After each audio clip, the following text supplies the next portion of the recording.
Těm bystřejším z vás určitě došlo, že vyhrávat na této úrovni pro Strongest Man už určitě nejde bez nějakého sypání. Daj. A proto se obracím na vás, na diváky, na fanoušky. Pojď, dělej! Zdar lidi, já jsem Zajda, mi 17 let, závodím profesionálně strongmany a teď se připravuju na mistrovství světa nejsilnějšího muže do 90.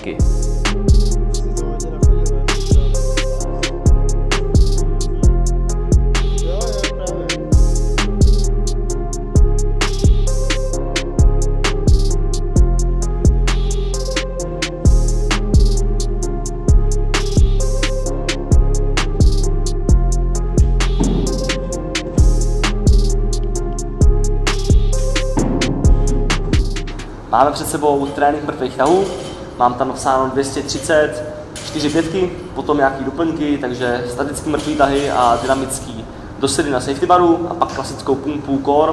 To mám vlastně kvůli tomu, abych zlepšil odlepení toho mrtvého tahu. A ty vlastně nejdu žádný disciplíny mezi tím, protože mám takový menší off-season, in-season, to znamená, že místo nějakých eventů třeba dám víc doplňkových cviků, protože ty nějakou dobu nebudu mít velký závody před sebou, tak se pojďte podívat, jak se nám to všechno povedlo.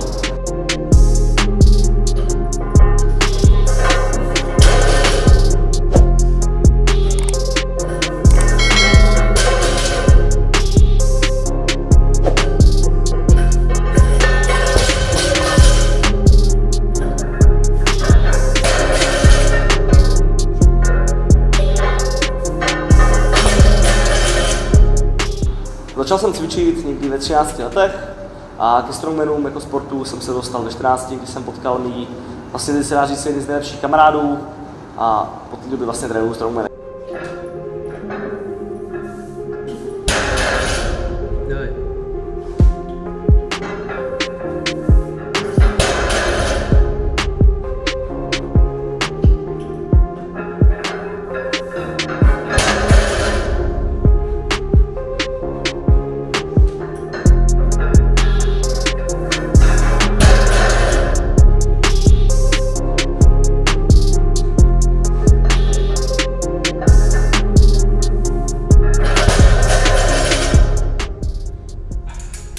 První serka za mnou, šlo to celkem v pohodě, budou ještě další 3 serky, tak uvidíme, ale za mě zatím spokojenost, tak uvidíme, jak to bude dál. Tajemství, když jsem se pokoukal od folhy, je důležitý a na hook grip absolutně ideální. Je to namazat si i vršky palců, to je tajemství hook gripu. 300 ani to neklouže.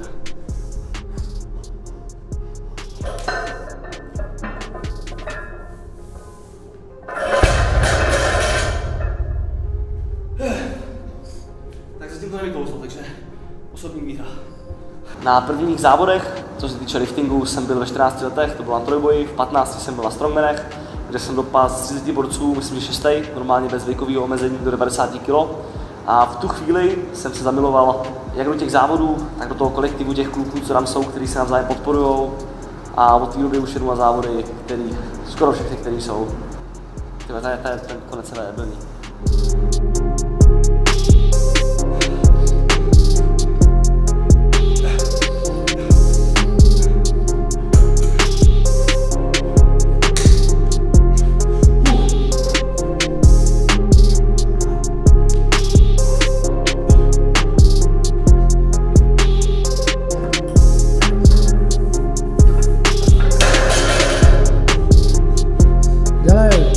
Pojď, daj. To musí padnout. Pojď. Daj. Jenom jde už.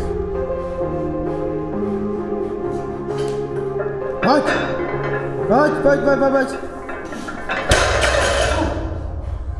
Poslední. Dělej, pojď. Tak. Daj. Pojď ještě. Tak. Je to tam. Bez doplňky. Celkem to vyšlo. Ta poslední série už byla lehce těžší, ale já jsem vlastně první 2 páčky měl lehce širší postoj, než jsem normálně měl. Ale dobrý, dalo se to. A teď mě čekají statický mrtvý tahy, to mi vlastně poradil Tomáš Kunc, jeden dobrý kamarád. A Co to vlastně obsahuje? Tu osu zvednete jenom nějaký 3 cm, 2 cm nad zem a držíte půl minuty, 20 vteřin až minutu prostě, kolik udržíte, záleží na té váze. A budujete vlastně stabilitu a sílu ve středu těla při odlepení, což s tím jsem já vlastně nebojoval po tom stepáku, takže to laskominkou to tady zlepšu. 25 vteřin a dáváte jako svině. Když se to zlomilo, když jsi vlastně si zacvičit, přešel na to si něčeho dosáhnout a to dát všechno? Já upřímně skoro vůbec nevím, ono to bylo strašně plynulý, ale kdybych měl jako vytasit jeden point, tak to bylo asi, když jsem potáhnul 180 kg na mrtvolu a poslal jsem to Jánkovi, který mi vlastně jako nabídl, že mi bude koučovat, že mi bude trošku radit. A v tu chvíli jsem si uvědomil, že možná tam bude něco víc jen nějaký malý koníček. Dámy a pánové, ještě bych chtěl poděkovat tady Flow Nutritionu za to, že mi každý měsíc posílá nějaký doplňky stravy, jako je tady například intra workout nebo nějaký nakopávače, minerály. Ale ty intra jsou jedny z mojich nejoblíbenějších, protože si vždycky můžu dát během dlouhého tréninku, který trvá 3, 4 až někdy 5 hodinek, když se hodně zakecám. No a jsem rád, že si prostě tohle můžu vzít, jednu si tam buffnout a pokračovat v mém krásném tréninku. Samozřejmě, kdybyste chtěli, tak kód Zairo 10 tady na Flow Nutrition, nejen ty webovky, a můžete tam mít malinkou slavičku.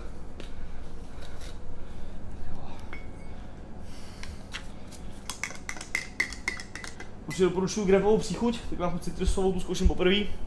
Chutnám a uvidíme, jak to šmakuje.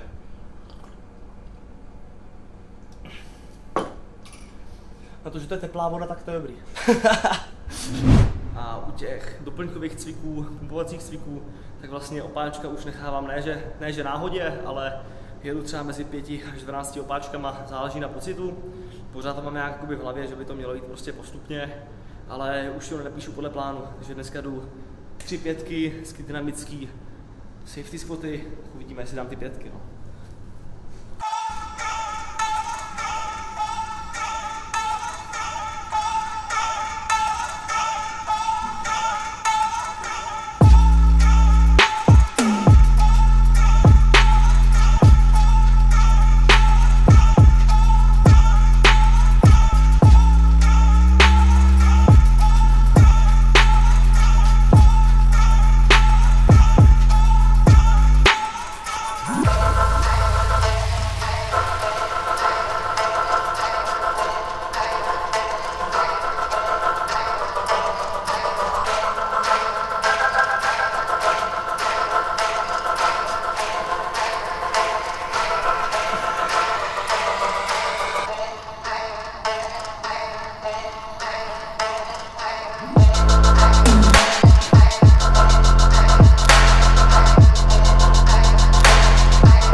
Menší střih od minulých 100 kg, co nám měli, to máme krásný Stravares.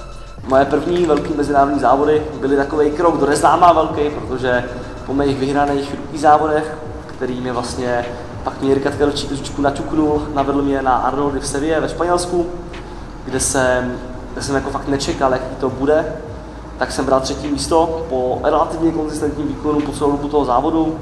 Nejlepší disciplína byla třeba kufry nebo yoke. A nakonec jsem bral 3. místo, to jsem opravdu nečekal. A tam se to ve mě vlastně nějak zlomilo a říkal jsem si, sakra, ono jako, to opravdu mohlo někam směřovat.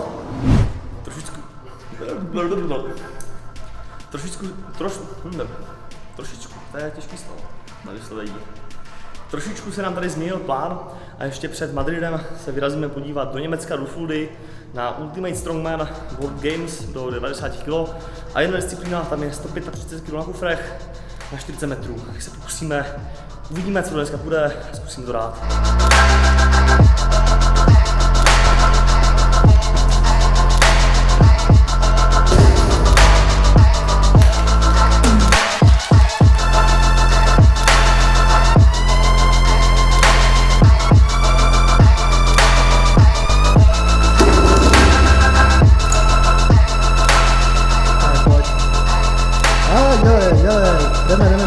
Pane.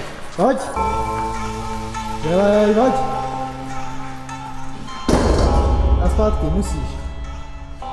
Dělej. Dělej, pojď. Tak. Furt, šlapej, drž to. Udrž to. Tak, pojď. Musíš poslední. Pojď do ní. Pojď. Dělej.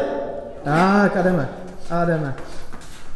Pojď, dělej.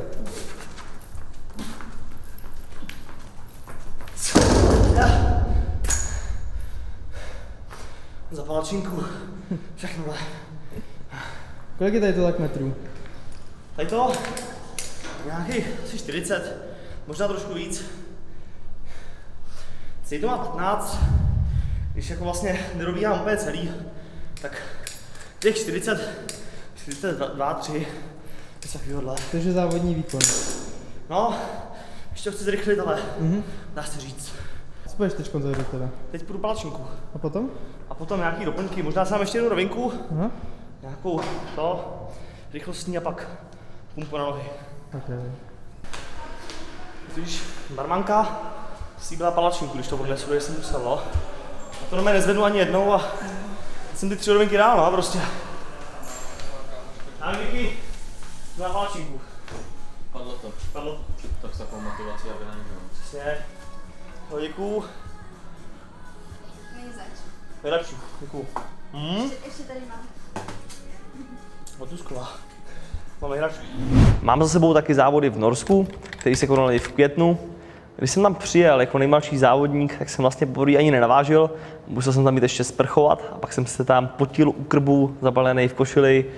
A nakonec jsem tady vypotil ty zbylý gramy, bylo to asi půl kila, který jsem musel vypotit ještě, nakonec se to povedlo. A navážil jsem. Po prvním dni závodu jsem byl na druhém místě, asi o nějakých 4,5 bodu. A na konci druhého dne jsem bral značením první místo. Bylo to teda těsný, ale povedlo se to. A díky tomu jsem dostal pozvánku na ten World Strongest Man, o kterým se tady vlastně celý video bavíme. Pojď. Závod jako takovej byl rozdělený na 2 závodní dny a obecně ten závod byl trošičku jinak postavený než klasické závody v Česku. Byly tam disciplíny na maxko, ale trošičku jiný, než byste čekali. Byla tam třeba chůze s pytlem na maximální vzdálenost. Já jsem ušel přes 100 metrů se sandbagem, trošičku do kopce, trošku z kopce, pak jsem tam skoro kolaboval. A disciplín bylo dohromady 9. Byly to hodně rychlostní, hodně vytrvalostní disciplíny, takže mi to osobně hodně sedlo. Já v tomto mám strašně štěstí, protože mám tátu, který mi v tom naprosto podporuje, takže mi třeba platí vstupy do posilovny. A nebo třeba místo toho, aby jsme jeli v létě do Itálie k moři, tak jdeme do Norska na závody, nebo do Španělska, že jo. Takže tahle a já jsem tomu moc vděčný.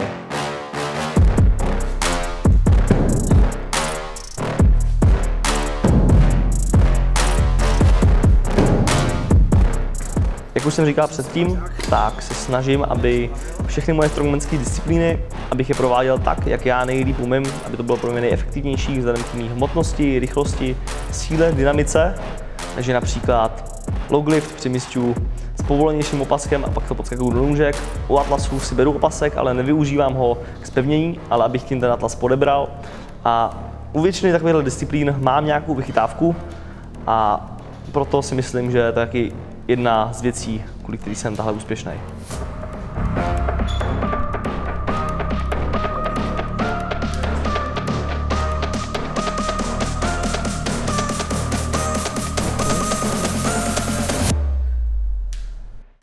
Jak poznáte, že už je pozdě večer, protože jsem si násizí spoty za magnéz na ruce. Má to nějaký účel nebo účinek nebo něco takového? Ne, jenom tady budu dechat magnézium, no, takže ideální vlastně na kapacitu plic. A tak, no, už jdeme na to.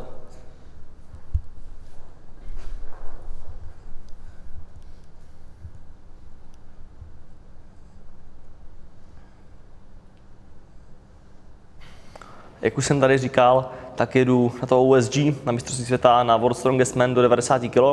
A samozřejmě není to jenom tak. Letenka tam je drahá, jídlo tam je drahý, hotel něco stojí a proto se obracím na vás, na diváky, na fanoušky, na ty, co mě chcete podpořit. A já si jedno, jestli pošlete 50 korun nebo 1000.